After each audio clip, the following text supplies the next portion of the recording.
Good evening there, everybody. What is happening? Hopefully, y'all are having a wonderful day today. So, when it comes down to it, I thought, of course, that I would talk about this subject and this announcement, if it is even 100% confirmed, because even with the research that I did, I couldn't really quite tell myself.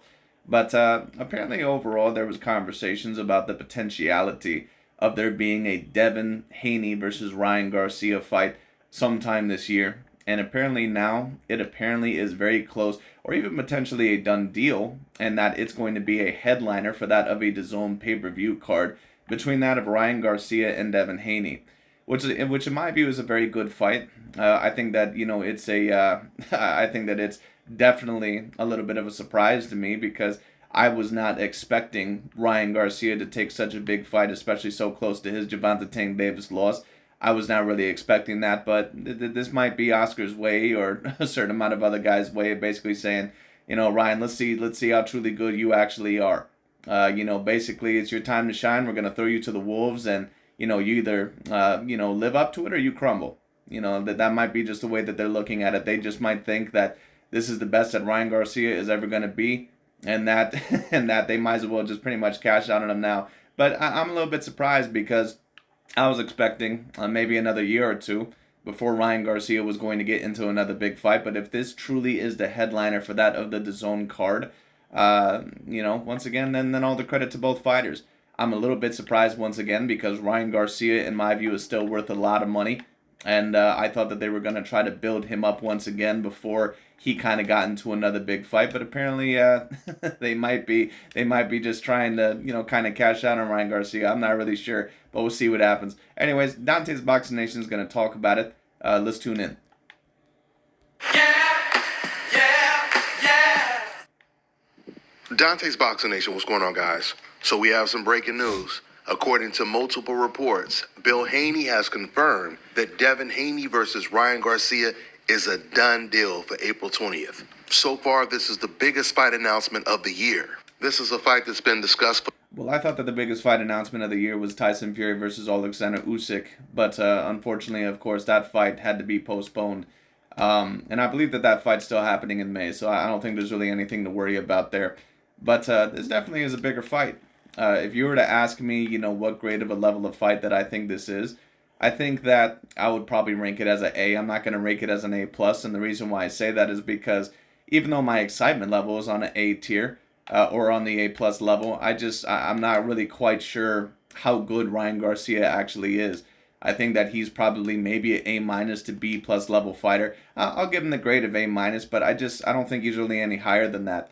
There's been nothing in his career that has ever proven to me that he's any higher than that. I think that he's a very great athlete. I think he's very quick. I think that he's very powerful.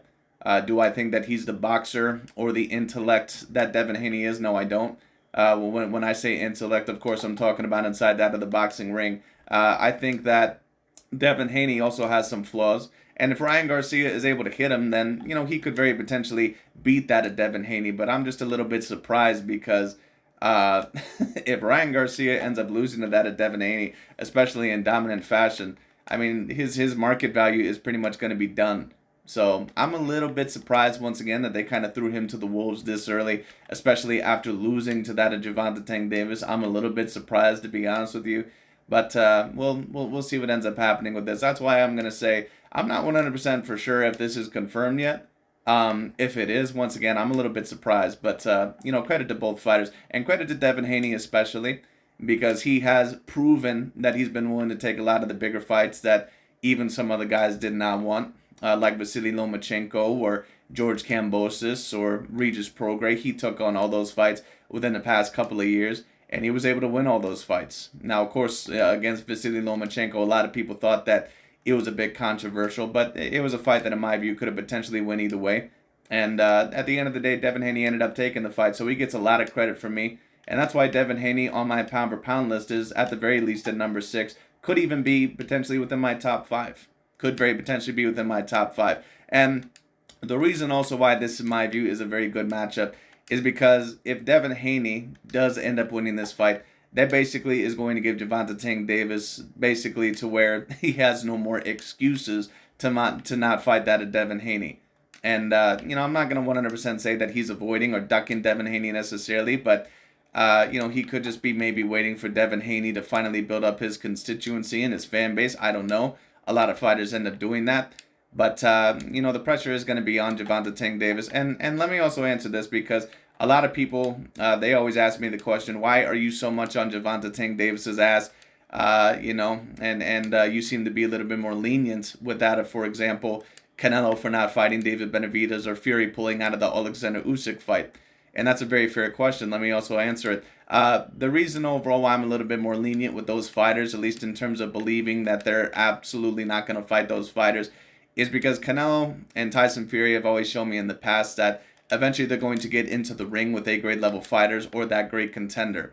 Canelo has gotten in the ring with literally a dozen, if not more, A-grade level fighters. He got in the ring with Gennady Golovkin. He got in the ring with Lara. He got in the ring with Danny Jacobs. He got in the ring with Saunders and Caleb Plant and Smith. He got in the ring with Cotto. He got in the ring with a multitude of other guys. So I think that Canelo is eventually going to get in the ring with David Benavidez. But let me also state this. The pressure is very much on that of Canelo Alvarez. If he doesn't fight David Benavidez this year, then in my view, that is going to be clarified as a cherry pick or a duck, because there's just no other fighters to really fight other than that of David Benavidez. He's in your weight division. You're the undisputed champion there. And that's a fight that everybody wants to see. So in my view, Canelo at the very least is going to have to fight him in September. If he might be able to get away with it overall next year, fighting him in May. But Canelo more than likely is going to have to fight him this year. And Fury also as well. He has had his little tricks at times and pulled out of fights, but Fury, at the very least, one thing I'll say about him is that he also did fight Vladimir Klitschko, and he did fight Deontay Wilder and Dillian White. He did fight those fights. He also tried to get the fight set up with Anthony Joshua. He did seem to pull out, I believe, of the Usyk fight at one point in time, but right now the fight has been rescheduled. So that's why those fighters, you won't usually hear me criticize at least those two fighters quite as much, because they've always shown me in the past that they're going to get in the ring with that great contender or that great fighter. The thing is with Gervonta Tank Davis, and he's probably the fighter that I get the most on the ass about, is because this story, or this bullshit of him fighting, and the LDBC and the media, they can tell you all they want to about how these guys are great wins and blah, blah, blah. Mario Barrios and Isaac Pitbull Cruz and Rolly Romero, these guys are not elite level championship level fighters. Hector Garcia, these guys are not elite level fighters. He has yet to fight any of the elite A-grade level fighters around his weight division. He has yet to fight a Teofimo Lopez, or a Vasily Lomachenko, or a Devin Haney, or a Shakur Stevenson, or a Regis Prograis, or a Josh Taylor, or a Jose Ramirez. He hasn't fought any of those guys. None of them.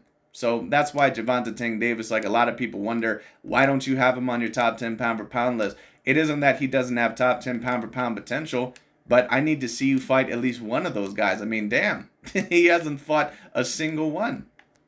The last 3 or 4 years, Devin has been calling. At least with Canelo, what I can say about Canelo, whether you think that he's avoiding David Benavidez or not, one thing that I can say about Canelo is that I already know that he's fought a dozen A-grade level fighters in his career. Tyson Fury has at least fought Klitschko and fought Deontay Wilder, and he's trying to get the Usyk fight somewhat set up right now. Gervonta Tank Davis has not shown any signs of trying to make those fights whatsoever. And it may not be completely his fault. It may be his promotional team. It may be his corner. I don't know. But at the end of the day, Gervonta Tank Davis, if Devin Haney is dominant in this Devin Haney fight, if it does so occur, he's going to have no choice but to really fight him. Ryan Garcia for years, and now it's finally going to happen. But the first person we have to thank is Rolly Romero, because that's who Ryan Garcia originally wanted to fight. If it wasn't for Rolly turning down the Ryan Garcia fight, we would not be getting Devin Haney versus Ryan Garcia on April the 20th. Now, we all know Devin Haney is the favorite. He's going to go into this fight with a lot of momentum. He just beat... As he should be the favorite. Devin Haney, in my view, is just a better all-around boxer than that of Ryan Garcia. Now, Devin Haney does have to be careful if Ryan Garcia is a very good counterpuncher within that of the mid-range and is actually able to time that at Devin Haney. And if he pressures Devin Haney very well, then Devin Haney is going to have something really to worry about, because Ryan Garcia is very powerful. He's very quick.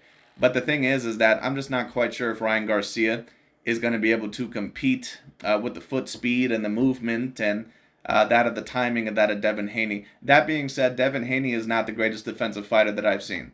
That's not me saying that he's a poor defensive fighter, but a lot of people, of course, when they take a look at Devin Haney or certain black American fighters, They love to always compare them to Floyd Mayweather Jr. or Pernell Sweet Pea Whitaker, when in fact a lot of the times they're not as defensively responsible as what those fighters were. Devin Haney is a Floyd Mayweather Jr. wannabe. He's like a Terrence Bud Crawford wannabe, kind of. But he's not as good defensively as a Floyd Mayweather Jr. By the way, if we're also being real about it, Terrence Crawford in a lot of his fights also, could have improved on his defense. He gets hit a little bit too much for his own good. But of course, in that Errol Spence Jr. fight, he ended up looking very superb with his defense. So Devin Haney is going to have to be careful in this fight. I just think that the movement, and I think that the angles, and I think that the activity of Devin Haney, I think that more than likely it's going to be a little bit too much. And Ryan Garcia, I'm not really sure if he has an A-grade level chin anyway. So if Devin Haney, if he ends up hitting Ryan Garcia with a good punch, he can hurt him and potentially stop him. Lomachenko and Regis Prograis back-to-back. But Ryan himself is coming off of a pretty good win. Even though he didn't display the best Floyd Mayweather shoulder roll in the fight, he still got a good win. He didn't display Floyd Mayweather shoulder roll at all. He displayed overall this turn, which is basically what I said in that fight. He basically looked afraid. And you can tell Ryan Garcia, he just has a problem with this. Ryan Garcia is a little bit afraid to get hit. And then in the Gervonta Tank Davis fight, I think that he realized that he was going to have to throw. But then sometimes when those fighters, when they start throwing to the wind, caution to the wind, and then they end up, creating more openings. I just don't see how Ryan Garcia is going to be disciplined enough nor good enough to beat that of Devin Haney. And once again, that's why I'm so surprised that this fight is happening. I wonder if Oscar De La Hoya is just, he's kind of just saying that, you know what, this is the best that we ever think that you're going to be. We might as well cash out on this dude now. Because even though a lot of people didn't know who Oscar Duarte was, including myself, I didn't know who he was until the week of the fight. I thought Ryan was just fighting another easy, hand-picked opponent that was just going to be there to make Ryan Garcia look good. That turned out to right, just like Gervonta Tank Davis. Not be the case. It wasn't until I heard Ryan Garcia in that final press conference say that they were putting Ryan Garcia in the ring with Duarte to lose to him. There's no doubt they had a lot of confidence in Oscar Duarte. So after I heard, Oscar De La Hoya and Ryan Garcia go back and forth, beefing with each other over the opponent, that's when I said, let me look him up. So I watched some of his fights and I realized, oh, okay, he's better than I thought. It turned out he had some good fundamentals. He was in a... Duarte had no offense in that fight from what I remember. So once again, I'm not really sure what Golden Boy's tactic is here. We'll see what happens. But once again, they might just be done with Ryan Garcia. And they might take a look at him and they might say, you know what, you're pretty much the best that you're ever going to be. Let's cash out on this dude now before he can't make us any more money. Aggressive fighter, but he was an aggressive fighter with defense and power. He applied a lot of pressure on Ryan Garcia, and there was some moments where he made Ryan feel uncomfortable.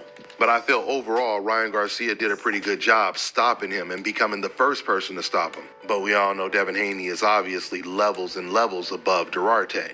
So at the end of the day, I'm just happy that we have at least one official pretty big fight for the year.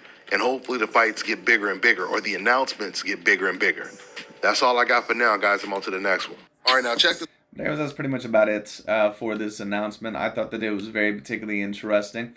If it does end up being true, and right now it seems that it is, it's going to be a very interesting occasion because I want to see how Ryan Garcia reacts. I don't think that he's going to win the fight. And if he doesn't end up winning this fight, his career is pretty much done, at least in terms of being a cash cow. Right now, Ryan Garcia, he has the looks, and, he kind of still has that thing overall to where it's like, oh, well, he's still very green and he's still very young, so he could kind of, be promoted a little bit later on. But, that's why I'm so surprised that this fight actually might be announced, because, once again, I thought that Ryan Garcia still would be worth a lot of money. Them throwing him into the ring with Devin Haney, either A, they believe that Ryan Garcia can do something against Devin Haney that a lot of other people don't believe that he can do, which maybe that's the case. Or like I said, they're trying to cash out on Ryan Garcia. In my view, if I had to guess, it's going to be the latter. We'll see what ends up happening in this fight, but I think Devin Haney is more than likely going to beat that of Ryan Garcia. Good fight, but once again, I'm not really quite sure how good of a fighter Ryan Garcia really even is. I don't think that he had the best showing against that of Gervonta Tank Davis. I thought that he potentially could have won that fight, but because, once again, he has a lot of flaws, he was not able to pull that fight out, but it is what it is. And this is going to be very interesting because I want to see how Devin Haney reacts to this as well. I want to see what he's able to do. It should be very interesting. But anyways, that's pretty much about it for today. Thank you all so much for watching. I'll talk to y'all later, and we'll see where this goes.